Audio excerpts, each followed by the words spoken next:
Welcome back. ఈరోజు వీడియోలో పెరుగు వడలు చేయబోతున్నానండి. దీనికోసం ముందుగా ఒక పెద్ద గ్లాస్ నిండా మినపప్పు తీసుకుంటున్నాను. అంటే పావు కేజీ కంటే ఎక్కువే ఉంటుంది ఇది.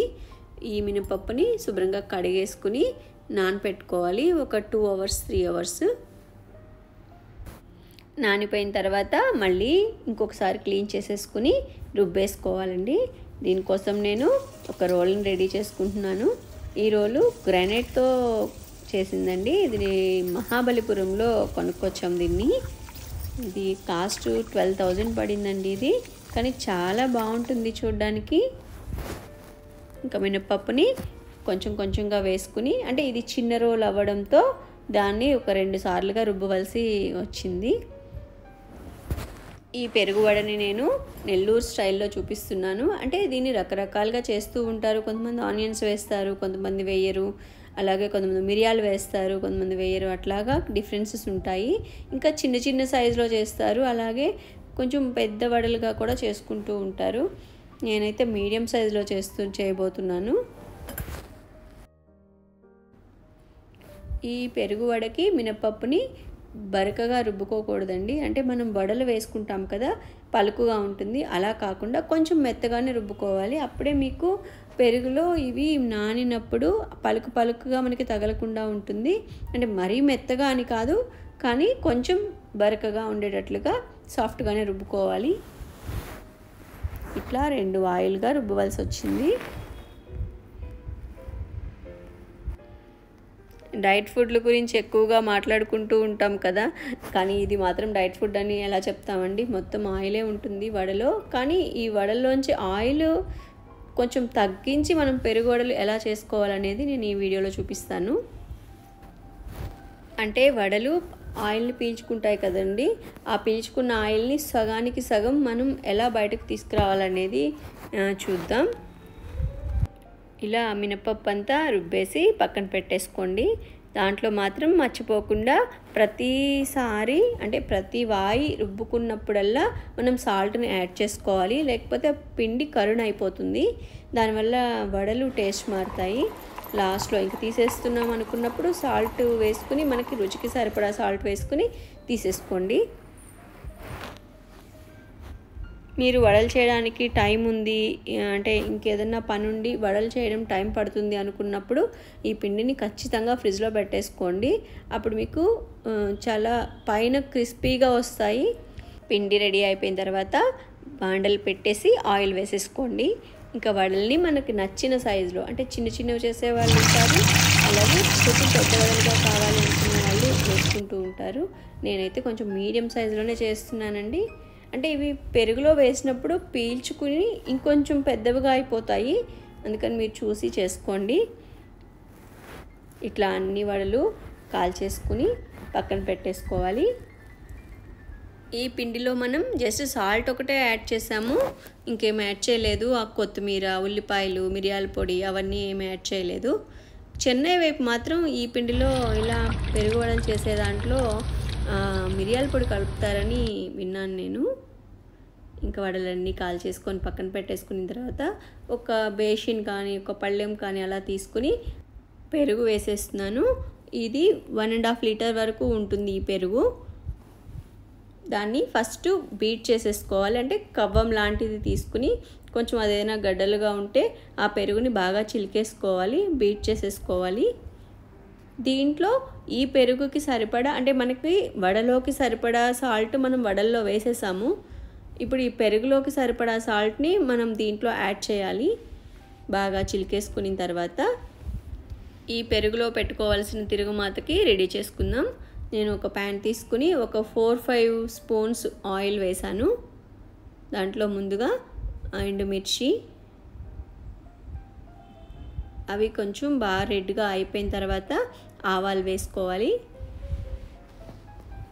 ఈ ఆవాలు చిటిపట ఆనిన తర్వాత మినపప్పు, జీలకర్ర వేసేసుకోవాలి. కొంతమంది పసనపప్పు కూడా వేసుకుంటారు, కానీ నేనేం వేయట్లేదు. నేను మినపప్పు ఒకటే వేసుకున్నాను. ఇక లాస్ట్లో కరివేపాకు వేసేసుకోండి. కరివేపాకు మనకి మంచి ఫ్లేవర్ వస్తుంది. కొత్తిమీరని మనం పెరుగులో వేసుకుంటాం, అవేం వేయించాల్సిన అవసరం ఉండదు. ఇప్పుడు నెక్స్ట్ వడలన్నీ చేసేసి పెట్టుకున్న పళ్ళెంలో ఓవర్లాప్ అవ్వకుండా పక్కన పేర్చేసుకొని దాంట్లో వాటర్ వేస్తున్నాను. ఇవి 1 లీటర్ వరకు వాటర్ ఉన్నాయండి. ఈ వడలు వాటర్లో తేలాలి. అప్పుడు ఏమవుతుందంటే వడల్లో ఒక 50% ఆయిల్ వాటర్లోకి వచ్చేస్తుంది. వీటిని ఇలాగే ఒక 10 మినిట్స్ వదిలేయండి.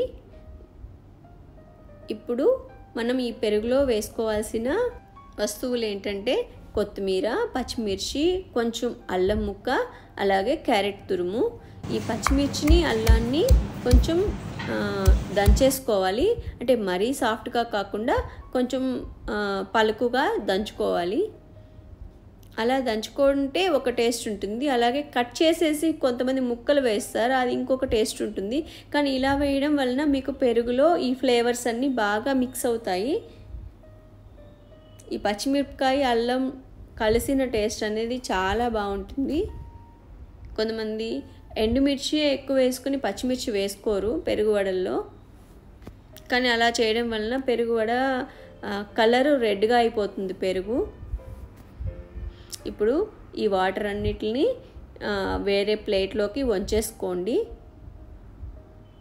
ఇంకేమైనా ఎక్సెస్ ఆయిల్ ఉంటే రావడానికి ఆ ప్లేట్ని కొంచెం ఏదన్నా హైట్ పెట్టి ఇట్లా వడ్డిగలుగా పెట్టుకోవాలి.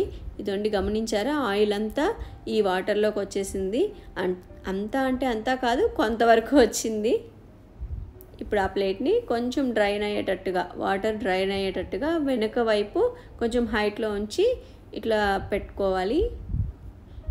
ఇప్పుడు ఈ పెరుగులో ఈ మసాలాలన్నీ యాడ్ చేసేసుకుందాం. ఫస్ట్ తిరుగుమాత రెడీ చేసుకున్నాం కదా, ఆ తిరుగుమాత వేస్తున్నాను. అలాగే తర్వాత క్యారెట్, కొత్తిమీర, పచ్చిమిర్చి పేస్ట్, అలాగే అల్లం పేస్ట్, దొండి డ్రైన్ అయిపోయిన వడలు,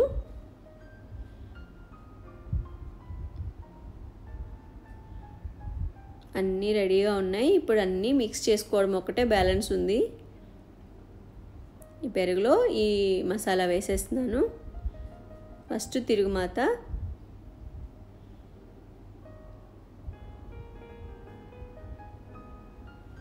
కొత్తిమీర, అల్లం పేస్ట్. అల్లం పేస్ట్ అంటే మనం దంచుకొనింది. అలాగే పచ్చిమిర్చి, ఇంకా క్యారెట్ తురుము. ఇది ఆప్షనల్ అండి, కానీ చాలా అందంగా ఉంటుంది. కొంతమంది కారాస్ కూడా వేస్తూ ఉంటారు పైన, అంటే బూందీ అంటారు కదా, కారం బూందీ, అది కూడా వేస్తూ ఉంటారు. సేవ్ వేస్తూ ఉంటారు. సేవ్ అంటే వాంపూస కూడా చల్లుకోవచ్చు. దీనికి సరిపడా సాల్ట్ మనం ఇక్కడ జాయిన్ చేసుకోవాలి. ఈ పెరుగుకి సరిపడా సాల్ట్ని ఇక్కడ యాడ్ చేసాము.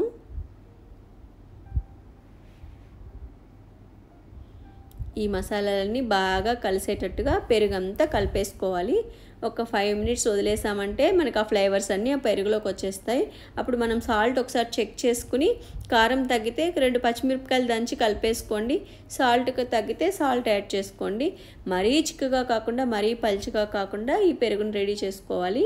ఇంకా ఒక్కొక్క వడలు అట్లా అన్ని వడలన్నిటిని పెరుగులో ఈవెన్గా స్ప్రెడ్ అయ్యేలాగా పరుచుకోండి. సాల్ట్ మాత్రం చూసుకుని వేసుకోండి. కొంచెం తక్కువ ఉన్నా పర్వాలేదు, కానీ వడల్లో సాల్ట్ మళ్ళీ పెరుగులో సాల్ట్ అన్నీ ఎక్కువైపోకుండా మాత్రం గమనించుకోండి.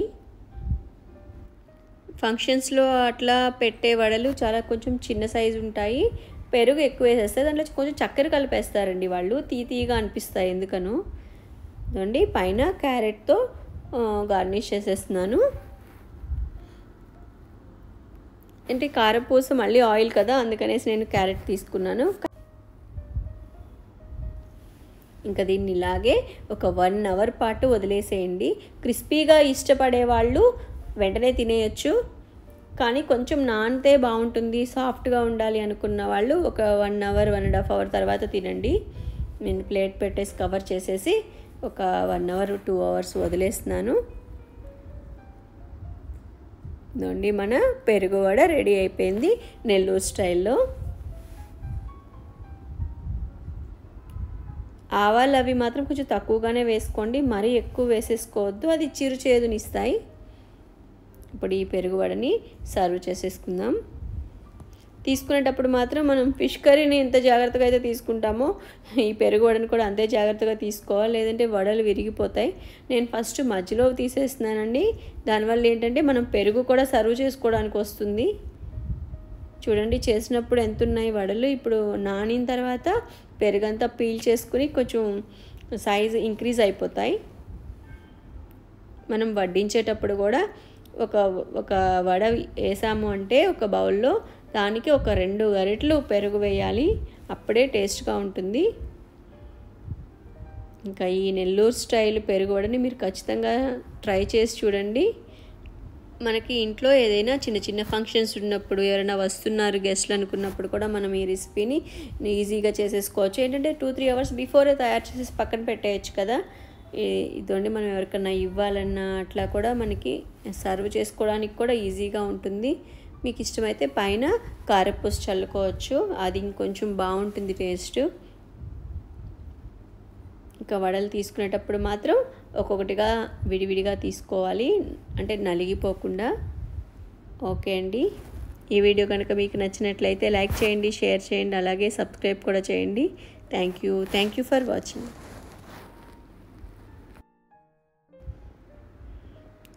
చూడండి మన వడలు ఎంత ఈజీగా కట్ అయిపోతున్నాయో, అంటే అంత సాఫ్ట్గా ఉన్నాయన్నమాట. మనం ఎంత ఫ్రై చేసి ఆయిల్లో డీప్ ఫ్రై చేసినా మనం పెరుగులో వేయగానే అవి చాలా సాఫ్ట్ అయిపోతాయి. ఈ రెసిపీని మాత్రం మీరు తప్పకుండా ట్రై చేసి చూడండి.